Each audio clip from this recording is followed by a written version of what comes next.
ಇದು ಯಾವ ದೇವಸ್ಥಾನ ಎಂದರೆ ಹಾಸನದಲ್ಲಿ ನೆಲೆಸಿರುವ ಶಕ್ತಿ ಮಾತೆ ಹಾಸನಾಂಬೆ. ನಮಗೆಲ್ಲ ಗೊತ್ತಿರೋ ಹಾಗೆ ದೇವಸ್ಥಾನ ಅಂದರೆ ದಿನಪೂರ್ತಿ ಪೂಜೆ ನಡೆಯುತ್ತೆ. ಆದರೆ ಈ ದೇವಸ್ಥಾನ ಸ್ವಲ್ಪ ವಿಭಿನ್ನವಾದದ್ದು. ಇಲ್ಲಿ ಇರುವುದು ಶಕ್ತಿ ದೇವತೆ. ದೇವರ ದರ್ಶನ ವರ್ಷ ಪೂರ್ತಿ ಇರುವುದಿಲ್ಲ, ಬರೀ ವರ್ಷಕ್ಕೊಮ್ಮೆ ಮಾತ್ರ. ಸಪ್ತ ಮಾತೃಕೆಯರಲ್ಲಿ ವೈಷ್ಣವಿ, ಮಹೇಶ್ವರಿ ಮತ್ತು ಕೌಮಾರಿ ಹುತ್ತದ ರೂಪದಲ್ಲಿ ನೆಲೆಸಿರುವ ಜಾಗವೇ ಹಾಸನಾಂಬೆ. ಪ್ರತಿ ವರ್ಷ ವಿಜಯದಶಮಿ ಕಳೆದ 11 ದಿನಗಳ ನಂತರ ತಾಯಿ ಹಾಸನಾಂಬೆ ದರ್ಶನ ಶುರುವಾಗುತ್ತೆ. ಐತಿಹಾಸಿಕ ಮತ್ತು ಪೌರಾಣಿಕ ಹಿನ್ನೆಲೆ ಹೊಂದಿರುವ ದೇವಸ್ಥಾನ.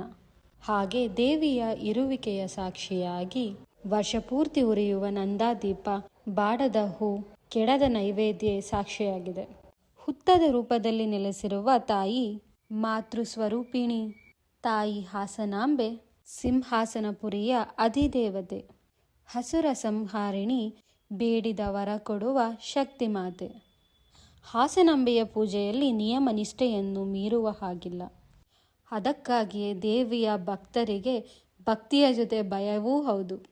ದೇವಿಯ ದರ್ಶನದ ಮೊದಲನೇ ದಿನ ತುಂಬ ಸಂಭ್ರಮದ ವಾತಾವರಣ ಏರ್ಪಡುತ್ತದೆ. ಹಾಸನಾಂಬೆಯ ದರ್ಶನ ಶುರುವಾದ ಬಳಿಕ ಅಲ್ಲಿನ ಸುತ್ತಮುತ್ತಲಿನ ಜನ ಒಗ್ಗರಣೆ ಹಾಕುವುದಿಲ್ಲ.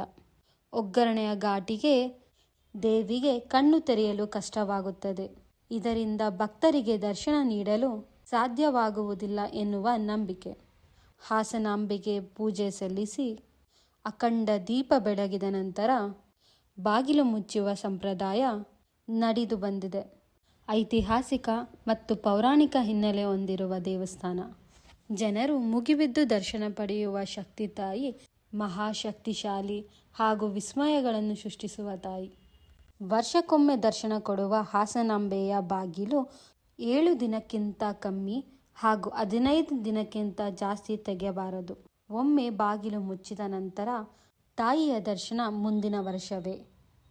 ವರ್ಷ ಪೂರ್ತಿ ಕತ್ತಲೆಯಲ್ಲಿದ್ದು ವರ್ಷಕ್ಕೊಮ್ಮೆ ಬಾಗಿಲು ತೆಗೆದು ದರ್ಶನ ನೀಡುವ ಶಕ್ತಿ ಮಾತೆ ಬಾಗಿಲು ತೆಗೆದ ತಕ್ಷಣ ತೀಕ್ಷ್ಣವಾದ ಬೆಳಕನ್ನು ಬೀರುತ್ತಾಳೆ.